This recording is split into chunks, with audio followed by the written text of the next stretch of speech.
People are quietly prepping, but for good reason. People are taking the time now to not really be bold in their prepping, because this allows them time to go out and get the things that they need for their home without panic. Because once things are started being broadcast in the news that, hey, you need to get about 2 weeks worth of food, you know how they did us during COVID. All hell's gonna break loose. So a lot of people are quietly prepping right now. People who probably didn't even think that they would ever be doing this again are quietly prepping, are starting gardens, are doing everything they can to make sure that their family has what they need. So if you're one of those people who have not started yet, pay attention when you're in the store around you. Look at people's carts. You can tell who's stocking up for a little extra insurance, because we all know that our food preps are our insurance policy, that we won't be out there when the panic hits, that we'll be doing all the things that we want to do at that point, because we've been busy ants and worker bees, just out doing and preparing the way the Bible tells us to. Not meaning we don't have faith, but meaning we know that God will provide anything that we did not get. God doesn't need our help, but we sure will need his when they get through doing what they're doing to us. So you guys, get out there, get stocked up, do it quietly. You don't need to announce it to everybody.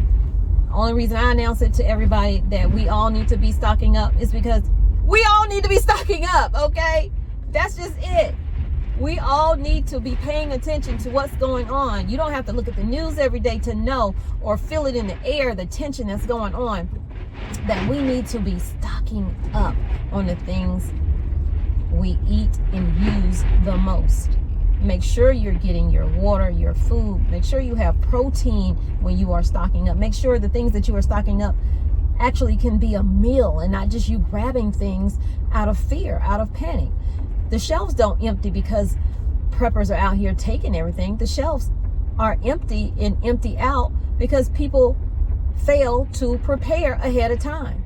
So they run out and they grab X amount of things, taking everything from everyone else. So quietly prep and check out these videos. How much water have you stocked up? Do you have some beans set aside that if there's no food nowhere, is there some sterno heat around that you can make heat?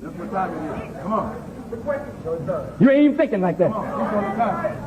I know. You think you'll always have a Wendy's to go to. You think there'll always be a Big Mac somewhere. No, brother and sister, all of that's going down the tube in a few days. These are days of tribulation coming up. And we're going to have to gird up our loins to get through it. So a lot of people are stocking up right now. They see what's happening in the world and they are stepping their game up. I've seen people in the store with 2 and 3 carts getting the items that they need, all the things that I just said, and then some. So let me know what you're stocking up on, and I'm going to share with you what people are doing right now. Let's talk about something a lot of people aren't prepared for. Not just a blackout. What people actually do when it doesn't end for a long period of time. When the power first goes out, most people stay calm. Phones are out, candles come out, everyone assumes it's temporary. But what happens if it keeps going? Behavior changes fast. In Venezuela, when the grid went down, people didn't stick to a plan. Most started improvising. Water stopped, so people went outside. They started collecting water from everywhere they could. Rivers, broken pipes, anywhere they could find it. Food became a problem as well, not because there wasn't food at first, but because refrigeration failed. So people cooked pretty much everything perishable they could at once, or they lost it. Communication also broke down. No signal, no updates. People didn't know what was even happening. Or, even worse, how long it would last. Here's the part nobody seems to talk about. Normal routines disappeared. No work, no structure, no schedule. That's when things start to feel unstable. Same thing in Puerto Rico. After Hurricane Maria, a lot of areas didn't have power for months, not days, months. People had to change how they lived completely. Cooking outside, storing water constantly. Basically adjusting daily life around having no power. This is the part a lot of people miss. It's not just survival, it's adaptation. Because when the power doesn't come back, you don't just wait it out. you start living a lot. So my family think I'm crazy, and that's fine. I'm okay with that because I started officially today prepping for what may lie ahead. So we had like 11, mind you, 11 empty gallons and empty big Hawaiian punch jugs. I washed them all out real good and filled them with water. Took them outside and stuck them in the shed. Because yeah, I'm getting nervous. I am, and I'm headed to the store right now. I feel like I can spend about like $100 worth of non-perishables and they not really notice to really think I'm crazy. But yeah, I'm about to go get some rice, some beans, some peanut butter, some matches, some candles. Yeah, can openers, and a bunch of canned goods. I don't care. I am. This is me quietly prepping for what may come without trying to raise alarm with my husband and my kids because they already think I'm crazy. So he decided to barbecue today. So I'm like, okay, cool, we can barbecue. But yeah, I got extra charcoal, like 6 bags. So we got extra charcoal, some extra rice, some ramen, some extra waters. Even though I just bought all this stuff yesterday, that's fine. But we also about to grab a case of this corn and some beans. So we're gonna also get about 6 bags of these pintos that are on sale for $2.29 a bag. Grab some of them and some northern beans too. I'm gonna grab a couple bags of those. They're on sale for $3.49.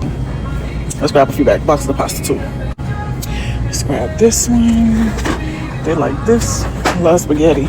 We're gonna grab some pasta sauce is on sale too. Yeah, we're gonna grab about 12 jars of pasta sauce. Yeah. Sorry. Not get nothing fresh, no frozen, nothing. Yeah. The key is to not look like you're crazy in prepping while you're like crazy in prepping. Okay, let me emphasize this again. We don't have much time left for prepping. Time is running out. The hourglass is almost sifted through. Guys, I am not fooling you. I'm not fooling you. I'm not blowing smoke in your face. It is down to the wire. Get up to 90 days minimum fast. Tomorrow. Whatever it takes. Put it as a top priority. Nothing else matters except you surviving 90 days. And in those 90 days, you are going to learn other ways of surviving. We talk about this stuff and we both agree. Time is running out. Okay? By whatever means, get food. And I'm going to double underline this, enough water. And you're not going to use it for showers. You're not going to use it for baths. And you're going to use a whole bunch canning beans or cooking beans and cooking rice. So have instant rice on hand. Yes, save the beans and rice, but can the beans. Yeah. On today's episode of Crazy Prepping Without Looking Like a Crazy Prepper, we're at the Goodwill in the good neighborhood, okay? Let's see what we can find. I think I found something. So they got this toilet for $7.99. And we gonna need a toilet, y'all. It's clean. Yeah, I'm about to get this for sure so we can poop and pee in comfort. Now I'm walking around the store with a big ass toilet in my cart. These people think I'm crazy, but I don't give a damn. So now I don't have to do the 5-gallon bucket thing. I can just do this one with the bags and the gel or the kitty litter. Oh, I just thought about it. What am I gonna tell my family? Me coming home with a damn porta potty. Ugh. Yeah, real quick, give me some lies. Drop them in the comments. Anyone else doing some low-key prepping because of how crazy the world is? I haven't built a bunker or anything, but if the infrastructure were to break down right now, like an EMT turned off all the power, I could have water for a long time. I got some of those cool little life straws, and I got a thing that'll start fires, and I got some books, so I could trap animals now and know how to do some other things like that, but I'd still be doomed at the moment.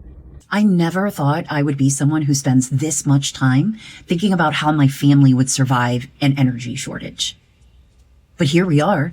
I can't even believe that this is a real conversation happening in my head. I never imagined this. Part of my brain keeps saying, get ready. You're not taking this seriously enough. You need to prepare for the worst case scenario. But then the other side of my brain, which I used to refer to as the logical side, steps in and says, is this really necessary? Are you about to make major financial decisions based on fear? So I end up stuck in this weird little space, doing some things, but not enough to feel settled either way. A lot from, I am at yet another grocery store.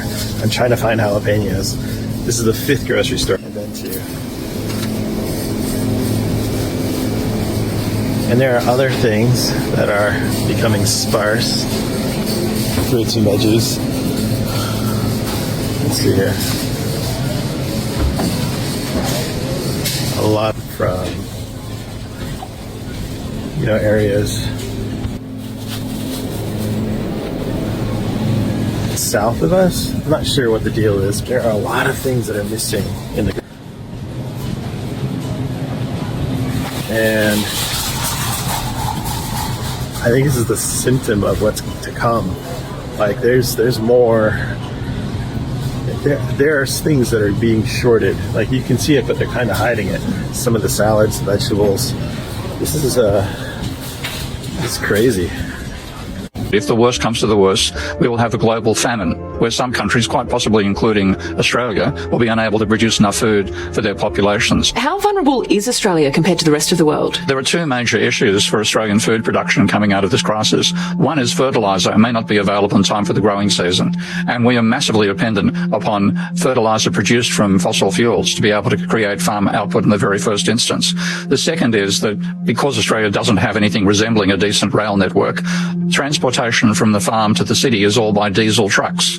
Now, if the diesel isn't available, the trucks can't move and neither can the food. As a static, we have 39 days worth of petrol, 30 days of jet fuel, and 29 days worth of diesel. A couple of weeks ago, we had it on for 75 cents for a 2-pound bag of onions. We just got a shipment in. We had to raise it to $1. Food Fair owner Munther's Aide says shippers and suppliers are adding fuel surcharges, forcing him to pass those costs on. The fuel crisis from the Middle East war is driving food prices higher, starting with imported produce and some meat and dairy. The fresh stuff is where you're going to see the immediate impact. It's becoming more expensive for trucking companies to transport goods, with the price of diesel jumping 40% since the war began. That's rippling through the food supply chain to grocers. We're now at the point where we can't hold off any longer, and what consumers are seeing at the fuel pump is what the grocers are seeing at their back doors. And shoppers in rural and remote communities will feel the squeeze even more. We should anticipate that there's going to be an increase in food inflation in the months ahead. You just have to be transparent and honest about that. There's just no magic bullet that can erase that from happening. Though experts say with Canada's growing season around the corner, buying local seasonal produce could provide a buffer for grocery budget. America is heading into a major recession. I've spent the last 3 days talking to my contacts all over the world, including my contacts from Washington when I worked in the Bush administration years ago. And I have some friends at Social Security, pretty high up in Social Security administration, and there's a lot of concerns what's going on with them. People are going to start missing checks, Social Security checks. So I just want to put this out as a warning to my friends, especially my entrepreneurial friends, my younger friends around the world that are not big on following economic trends and what's going on around the world and the impact it has on us financially. I just want to say, you're not going to hear this probably from the government because consumer spending is what controls 70% of the economy. And if the government comes out and warns against recession, more people will tighten up and consumer confidence goes down, which actually can be a major cause of the recession. So my point is this, please hold on to your money. I'll tell you what rich people are doing all over the country. They're holding back. They're selling their stocks.